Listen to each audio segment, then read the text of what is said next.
First Five is a statewide organization founded by the late Rod Reiner. So, as we know, he wasn't just a producer and actor, he was a champion for children. We were created by his visionary kind of leadership, if you will, to support children ages 0 to 5 and their families for over 25 years. And that vision ensures that all children have the access to safe, stable, nurturing relationships and environments that we know and he knew that were essential for healthy development by providing resources and information to parents and caregivers throughout California. Today, we're welcoming back First Five California Executive Director Jackie Thu-Huong Wong. Welcome back, Jackie. It's nice to see you again. Thanks so much for having me back again, Jannelle. Yes, of course. You know, the last two times here, you talked about First Five California's Dragon Song campaign and then the Stronger Starts campaign.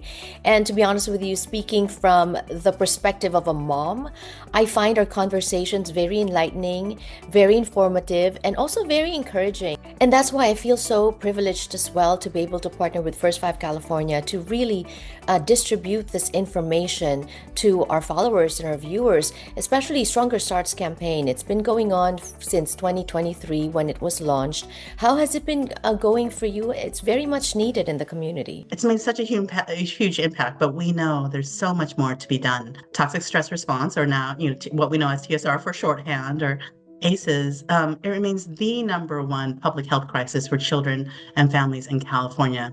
In fact, in Asian households, according to most recent data from the California Department of Public Health, about 50% of adults in the state have at least one ACE, so one traumatic experience.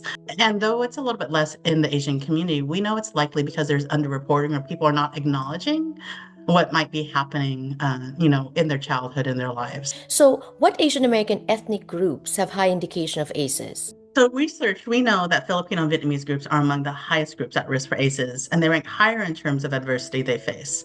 That adversity, for example, includes cultural and language barriers, which can impact their knowledge of resources available to them for all kinds of different supports. And another thing we know is that Asian cultures tend to keep emotions private.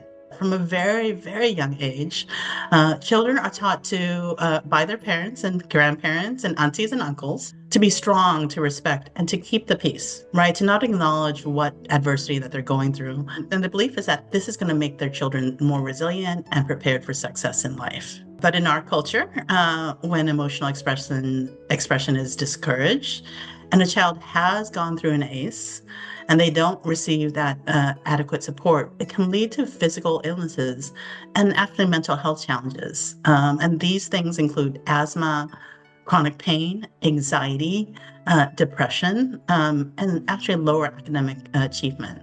These are all a direct result of TSR. And so tell us about that, the TSR. How might a parent notice TSR in their child? You can notice this by if there's suddenly, child becomes withdrawn, right? Or they become really anxious, trying to kind of figure out what's next. They start acting out, that it's not like a tantrum, which they're trying to get a toy from a store, but it really is just out of the blue. Like, why are they acting out? You can't kind of pinpoint where it started. Or even they show, quite frankly, I think in Asian cultures, a role reversal where the child becomes the parent. Right, they want to take care of you. They don't want to take care of everything in the house, and they're really young. If this is not how they normally behave, it could be a sign of that something deeper is going on. What if the parent is loving and means well as a parent, like our parents did when they were raising us, but they just didn't know any better? All parents mean well, and they're doing their best. They have the best of intentions of, being loving, and they have a template of how they grew up.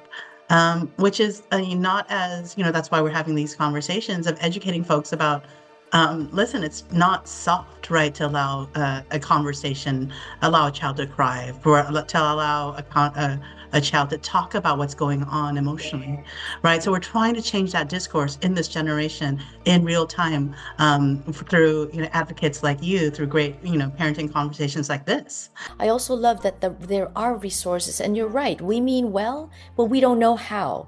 And so this is where First Five California comes in. What resources are available for parents and caregivers who want to support their children who may be facing TSR or simply just want to learn more about toxic stress?